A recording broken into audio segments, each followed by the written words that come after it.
Firman pengharapan untuk umat pengharapan. Kejadian 34. Pada suatu kali pergilah Dina, anak perempuan Lea yang dilahirkannya bagi Yakub, mengunjungi perempuan-perempuan di negeri itu. Ketika itu terlihatlah ia oleh Sikem, anak Hemor orang Hewi raja negeri itu. Lalu Dina itu dilarikannya dan diperkosanya. Tetapi terikatlah hatinya pada Dina, anak Yakub. Ia cinta kepada gadis itu, lalu menenangkan hati gadis itu. Sebab itu berkatalah Sikem kepada Hemor ayahnya, "Ambillah bagiku gadis ini untuk menjadi istriku." Kedengaranlah kepada Yakub bahwa Sikem mencemari Dina. Tetapi anak-anaknya ada di padang menjaga ternaknya. Jadi Yakub mendiamkan soal itu sampai mereka pulang. Lalu Hemor ayah Sikem pergi mendapatkan Yakub untuk berbicara dengan dia. Sementara itu anak-anak Yakub pulang dari padang.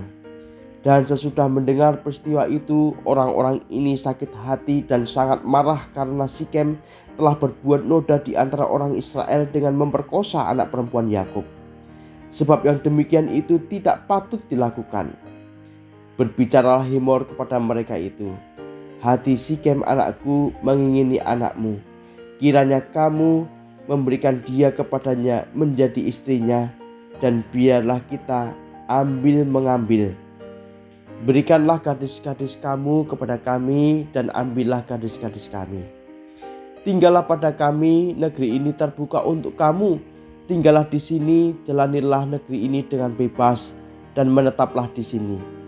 Lalu Sikem berkata kepada ayah anak itu dan kepada kakak-kakaknya, "Biarlah kiranya aku mendapat kasihmu, aku akan memberikan kepadamu apa yang kamu minta. Walaupun kamu bebankan kepadaku uang jujuran dan uang mahar seberapa banyak pun, aku akan memberikan apa yang kamu minta. Tetapi berilah gadis itu kepadaku menjadi istriku." Lalu anak-anak Yakub menjawab Sikem dan Hemor ayahnya dengan tipu muslihat, karena Sikem telah mencemari Dina adik mereka itu. Berkatalah mereka kepada kedua orang itu, "Kami tidak dapat berbuat demikian, memberikan adik kami kepada seorang laki-laki yang tidak bersunat, sebab hal itu aib bagi kami. Hanyalah dengan syarat ini kami dapat menyetujui permintaanmu. Kamu harus sama seperti kami, yaitu setiap laki-laki di antara kamu harus disunat. Barulah kami akan memberikan gadis-gadis kami kepada kamu dan mengambil gadis-gadis kamu. Maka kami akan tinggal padamu dan kita akan menjadi satu bangsa. Tetapi jika kamu tidak mendengarkan perkataan kami dan kamu tidak disunat, maka kami akan mengambil kembali anak itu lalu pergi." Lalu Hemor dan Sikem anak Hemor menyetujui usul mereka. Dan orang muda itu tidak bertangguh melakukannya, sebab ia suka kepada anak Yakub. Lagi pula ia seorang yang paling dihormati di antara seluruh kaum keluarganya.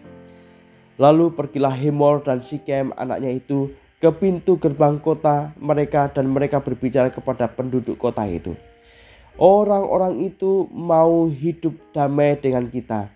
Biarlah mereka tinggal di negeri ini dan menjalaninya dengan bebas. Bukankah negeri ini cukup luas untuk mereka? Maka kita dapat mengambil gadis-gadis mereka menjadi istri kita, dan kita dapat memberikan gadis-gadis kita kepada mereka. Namun hanya dengan syarat ini orang-orang itu setuju tinggal bersama-sama dengan kita, sehingga ia menjadi satu bangsa, yaitu setiap laki-laki di antara kita harus disunat seperti mereka bersunat. Ternak mereka, harta benda mereka, dan segala hewan mereka, bukankah semuanya itu akan menjadi milik kita? Hanya biarlah kita menyetujui permintaan mereka, sehingga mereka tetap tinggal pada kita." Maka usul Hemor dan Sikem anaknya itu didengarkan oleh semua orang yang datang berkumpul di pintu gerbang kota itu. Lalu disunatlah setiap laki-laki, yakni setiap orang dewasa di kota itu. Pada hari ketiga, ketika mereka sedang menderita kesakitan, datanglah dua orang anak Yakub, yaitu Simeon dan Lewi, kakak-kakaknya Dina. Setelah masing-masing mengambil pedangnya, menyerang kota itu dengan tidak takut-takut, serta membunuh setiap laki-laki. juga Hemor dan Sikem, anaknya, dibunuh mereka dengan mata pedang, dan mereka mengambil Dina dari rumah Sikem lalu pergi. Kemudian datanglah anak-anak Yakub merampasi orang-orang yang terbunuh itu, lalu menjarah kota itu karena adik mereka telah dicemari. Kambing dombanya dan lembu sapinya, keledainya dan segala yang di dalam dan di luar kota itu dibawa mereka. Segala kekayaannya, semua anaknya dan perempuannya ditawan dan dijarah mereka, juga seluruh yang ada di rumah-rumah. Yakub berkata kepada Simeon dan Lewi, "Kamu telah mencelakakan aku dengan membusukkan namaku kepada penduduk negeri ini, kepada orang Kanaan dan orang Feris. Padahal kita ini hanya sedikit jumlahnya. Apabila mereka bersekutu melawan kita, tentulah mereka akan memukul kita kalah dan kita akan dipunahkan, aku beserta seisi rumahku." Tetapi jawab mereka, "Mengapa adik kita diperlakukannya sebagai seorang perempuan sundal?"